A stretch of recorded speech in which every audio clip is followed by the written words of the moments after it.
niveau réaction. Quand je suis fatiguée, donc je vais faire comment on va mettre 10 likes. 10 likes. On va commencer déjà.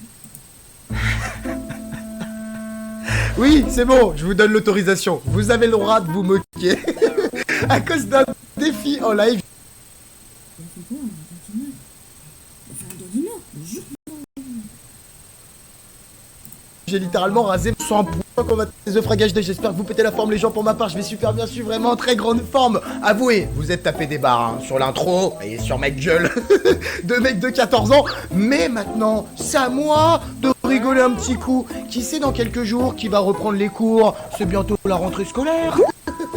Et je voulais vous faire une petite vidéo quand même pour l'occasion. Les pires excuses d'absence et de retard en cours. Alors je sais qu'il y en a plein d'entre vous qui sont déjà en train de chercher des techniques pour ne pas aller à l'école à la rentrée. Qui se disent, oh c'est mort, j'ai envie de profiter encore.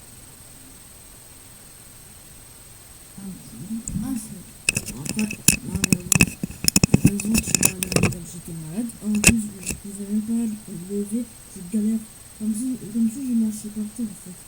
Bon, après, je remis en effort, mais au fur et à mesure des jours, je sentais mieux. Après, genre, c'est vrai que j'ai galéré à aller à l'école de stress et de mal. Et après, le vendredi, j'étais à l'hôpital, au médecin. Voilà, parce que je suis pas seule, j'avais un hôpital de médecin. Et moi, j'ai dit, je vais aller. Après, je pense que je vais faire la part parce que de toute façon, je suis fatiguée. Je viens de dormir à 1h du matin. Sinon, je suis fatiguée. En fait, je pense que je vais dormir. Alors, si je réveille à 8h, moi, genre, je vais être couché à l'école. Sinon, ouais, je suis là. Là, ça fait mal à l'école. Des vacances, du soleil, de la plage. Forme d'excuse de retard. Ce gars-là dit je suis prêt à tout pour rater une journée de cours, même si je dois inventer une excuse de malade. Pour vous dire, en fin de 3ème, au collège, il y avait l'épreuve du brevet blanc. Et j'avais pas du tout envie d'y aller car j'avais rien révisé. J'ai mis un plan...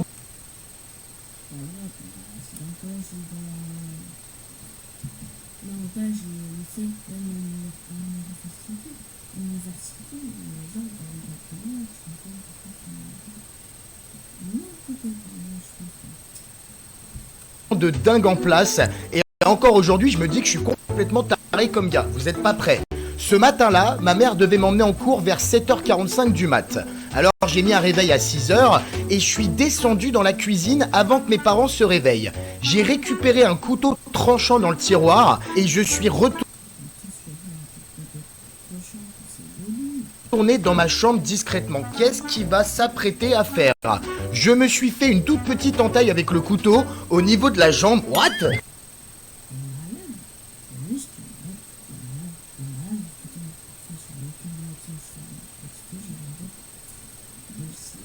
Quoi faire? Rien de bien méchant, je vous rassure, mais n'essayez pas, c'est vraiment une idée à la con. Ensemble live, frérot. Et comme j'avais un petit peu de sang qui coulait, je l'ai récupéré, hein, ce sang avec les doigts, et je l'ai mis sur mes parties génitales, enfin sur mon pénis, MDR. Qu'est-ce qui se passe là? Ouais. Du coup, j'avais du sang sur le zizi.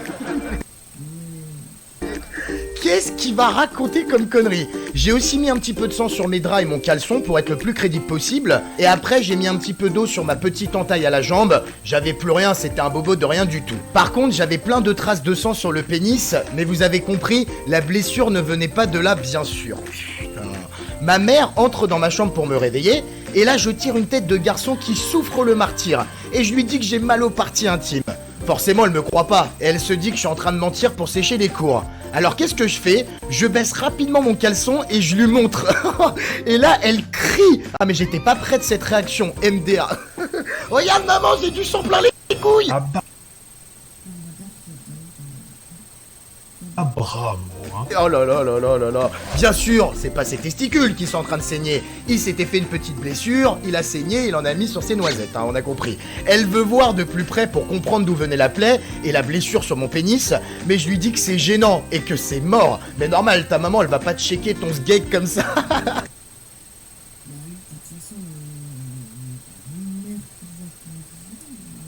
c'est bon. Je suis tout à fait d'accord avec vous. Je lui dis que je me sens pas très bien et que j'ai certainement dû me cogner dans la nuit et que je vais aller à la salle de bain me désinfecter. Là, je ferme la porte de la salle de bain, je pousse quelques cris pour être crédible. Ah, j'ai mal. C'est un fou, putain. Et je reste là-dedans très longtemps. Assez pour que je sois vraiment à la bourre à l'école.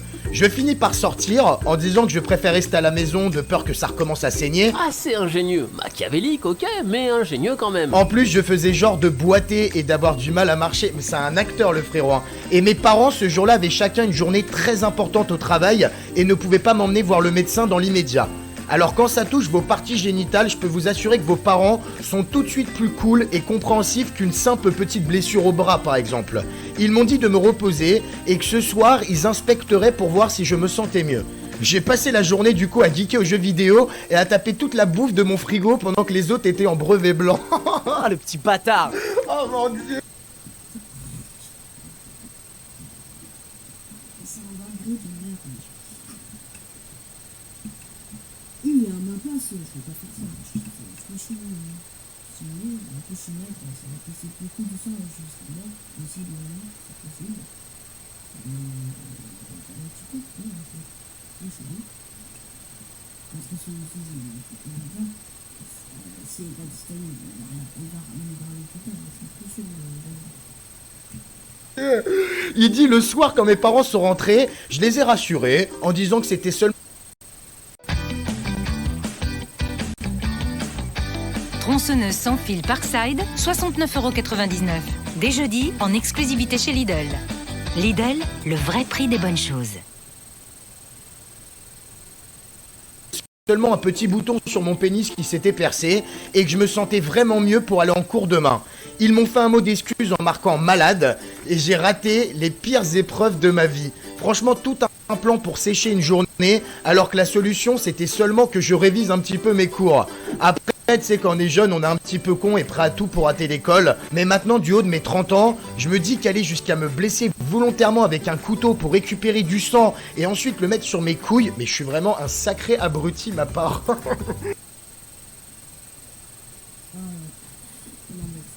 Ah, ça, c'est pas moi qui vais te contredire. Oh, qu'est-ce qu'il faut pas faire pour rater une journée d'école? Là, les potos, va falloir s'inspirer de ce mec-là si vous voulez pas aller en cours à la rentrée. Ou pas du tout en fait, tu vas voir. Il dit pour la rentrée, j'ai décidé de ne pas venir les 2 premiers jours de cours et de prolonger mes vacances. Rien que ça. Hein. Comme excuse, je dirais à mon prof principal que je suis resté bloqué en Espagne à cause de la police qui m'a mis en garde à vue dans une cellule. Wow. Il a peur de rien, lui. Que du coup, j'ai raté mon avion de retour et j'ai pas pu rentrer à temps pour le début du lycée. Alors forcément, le prof va pas y croire ou alors il va me demander ce que j'ai fait pour être embarqué par la police. Alors là, il a imaginé un plan de malade. Hein. Il dit, je lui dirais que j'étais en train de coucher avec une fille sur la plage.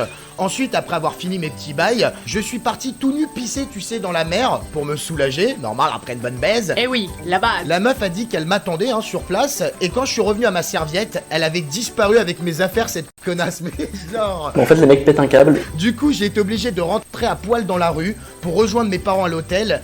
Et je suis tombé sur les flics en plein chemin. Ils m'ont gardé toute la nuit et ont appelé mes parents qui sont venus seulement le lendemain matin à la première heure.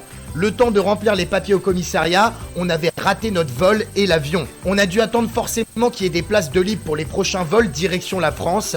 Mais vous savez, hein, monsieur, dans cette période, c'est blindé, il y a plein de problèmes, de retard et d'annulation d'avions. Ils nous ont seulement trouvé 3 places pour mes parents et moi le lendemain après-midi. Donc impossible de revenir à temps pour le début des cours. Je suis vraiment désolé.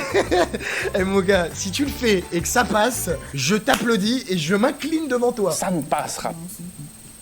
Je suis choqué, mais t'as réussi à rater 3 jours pour 2 jours. En fait, il y en a certains d'entre vous, je veux rien savoir. Vous êtes super intelligents, astucieux, vraiment audacieux. Moi, j'ai dit, non, c'est pas chose que tu veux. Je suis pas à l'école, mais de toute façon, tiens, tu m'as traité. Je sais déjà. C'est pas grave de tricher là, non. Écoute-toi la solution, hein. Bah, on a vu, pas tout. On était manque de calcul. On avait dit sur YouTube, on manque de calcul tout le temps, là, ça va faire réfléchir. 8 660, plus 8 660, ça fait 8 400, 1200, je suis bête. 1200. Franchement, tu suis astucieux. tout un artiste dans la tête. Hein. Même dans l'école, ça m'a empêché de faire ça. Dans les chanteurs, dans le temps, oui, c'est à l'école, je faisais ça assez sans gêne. Donc, au début, je chantais dans le temps, parce que j'étais bloquée, mais quand je chantais beaucoup. Non, mais c'est Je suis aussi. Le gars, il dit j'ai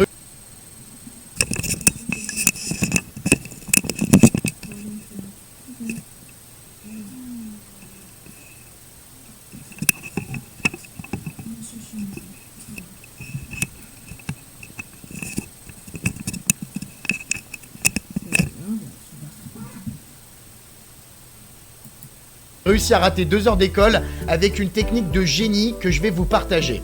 En gros, j'avais un contrôle de maths un jour et j'avais rien révisé. Et je suis juste nul à chier dans cette matière. On est deux, mon gars. On est beaucoup avec la communauté.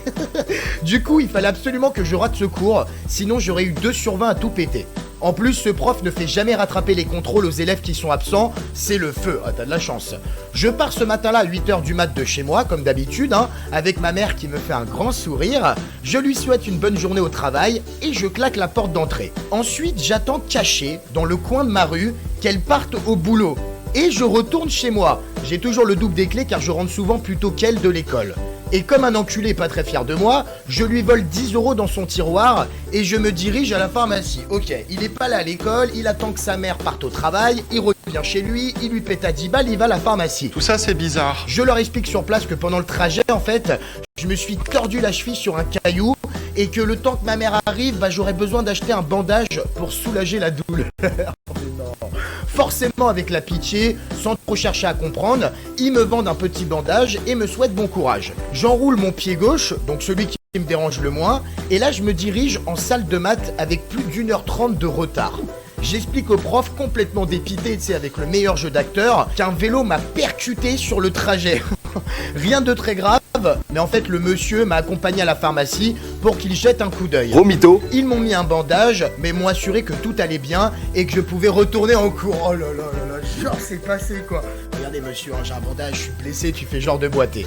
Donc je m'excuse auprès du prof qui se sent super mal pour moi et a pitié, et il me rassure en me disant qu'il me noterait pas absent et que je me rattraperai au prochain contrôle. Oh là là, toute la journée j'ai dû simuler auprès de tous mes profs et de mes camarades de classe. Je l'ai dit à personne, trop peur qu'ils me dénoncent ou fassent des gaffes. Et ouais, faut jouer le jeu jusqu'au bout.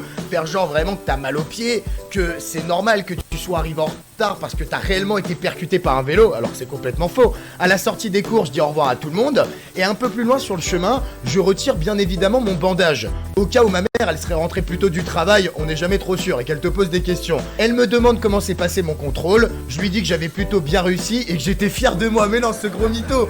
Il rentre chez lui, sa mère lui demande comment ça s'est passé, bah nickel, maman.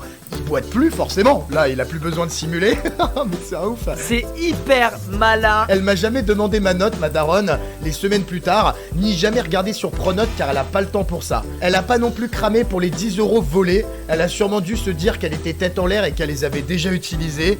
Du coup le lycée n'a jamais su, ma mère non plus, et j'ai évité la pire note de ma vie. Mais il faut jouer le jeu à fond pour que ça passe. Attendez frérot, il a berné tout le monde.